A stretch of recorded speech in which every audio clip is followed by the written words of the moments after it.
आज ज्या पद्धतीने अनिल परब हे पवार साहेबांकडे गेलेले आहे आणि तिथे गुप्त मीटिंग 2 तासापासून चालू आहे आणि सब्जेक्ट मुद्दा एसटी कामगारांचा आहे।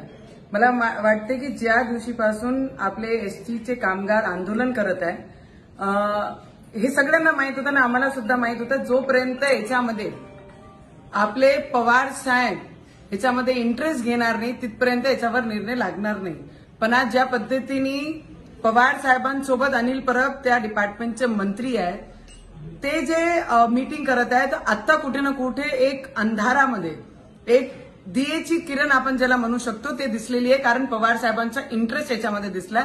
आणि हे सगळ्यांना माहिती आहे महाराष्ट्रामध्ये महाराष्ट्राची सरकार आणि हे कोण चालवत आहे, हा शिवसेना नाही चालवत आहे, आमचे पवार साहेब चालवतात। आणि हे नक्की आहे की याच्यामध्ये जर काही होत असेल एसटी कामगारांबद्दल ते फक्त पवार साहेब करू शकतात। आणि 2 तासाची मीटिंगच्या नंतर मला वाटते एसटी कामगारांची काही ना काही चांगला संदेश हा पवार साहेबांचे कडनं आपल्याला भेटेल, कारण की याच्यामध्ये अनिल परब आणि उद्धव साहेब हे फेल आहे, कारण हे निर्णय घेण्यासाठी सक्षम नाहीये। आणि जर निर्णय चांगला झाला तर मला वाटते पवार साहेबच करू शकतात।